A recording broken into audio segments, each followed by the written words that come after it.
What is up, everybody? Happy Sunday to you. I have to straighten my hair, so it just kind of air dried, so I look like probably a wet dog right now. But, anyways, you know, there was a memo that came out from the White House, and this memo has infuriated a number of Christians because obviously the White House, which is obviously a structure of Satan because it's a government, right? And governments are structures of Satan. But they're sending out this memo and saying that they are infusing the trans day of remembrance with the recognized holidays for Christian, which is Easter. First of all, Easter is a pagan holiday. I don't celebrate Easter. Nowhere in the scriptures are you going to read about the relevance of bunnies and Easter eggs. And a lot of that has deep roots in pagan Rome. And even when you want to symbolize those things to mean the resurrection of Jesus, I mean, when you really consider the complete scriptures, the only thing that Jesus asks us to keep commemorating is the memorial of his death. And it was important for us to focus on that because his death was actually more significant than his birth, which they like to celebrate Christmas, even though Jesus was probably born sometime in the spring or possibly even early fall. But and that commemorates some other pagan date, right? And Easter, right?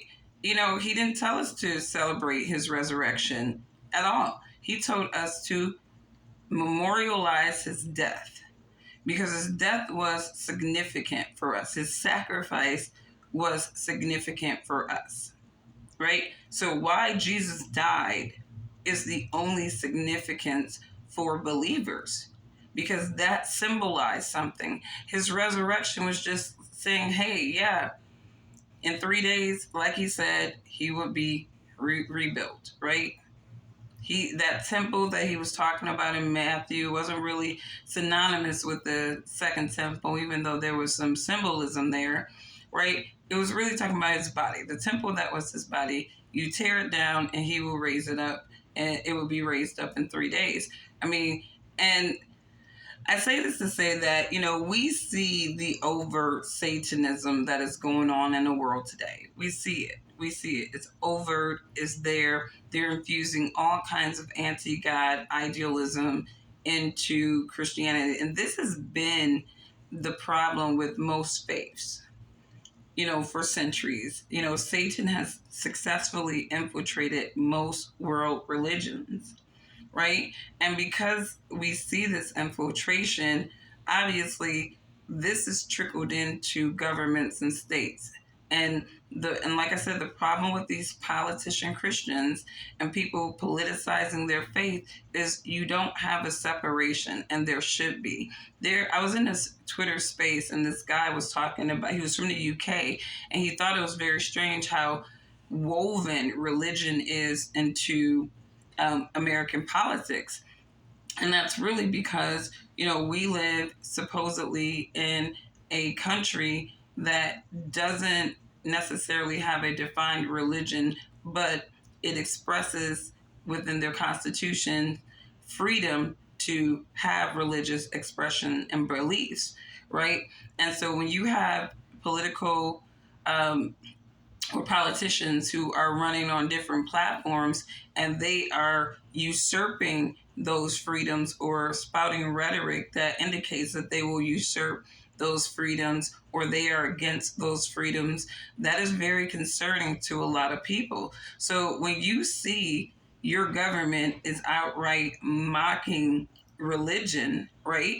Whether you agree with their religion or not, why, you know, when you see the government is outright mocking religion for a social movement, because that's really what the trans thing is all about. If they want to turn it into a religion, whatever, you might as well just make it an extension of Satanism, because anything that God hates and has expressed disdain for and people are promoting, you know, it falls under the umbrella of Satan. So trans day of remembrance. First of all, the only thing I remember of trans people in the last couple of years is them going up into schools and churches and opening fire, them being mentally imbalanced, them having a lot of issues, being on a lot of medications because they have been manipulated into a belief and lifestyle that is highly demonic and tormenting. No matter how fun they want to make it seem, when those people close their doors, many of them are tormented by the demons that they have allowed to absorb in their spirits. So, anyways, like I said, I don't celebrate Christmas or Easter or Christmas, not anymore, because these are pagan holidays and I see the paganism in them. And so I'm just trying to abstain from anything that does not originate with the word. And I suggest everybody else do the same. I don't care what people have been doing for centuries. I'm not going to be on the bandwagon of a lot of these man-made ideologies and days and months and years. Satan has manipulated days, months, and years. And a lot of them don't really have the significance that they had once before because of that manipulation. So you guys have a wonderful, wonderful Sunday.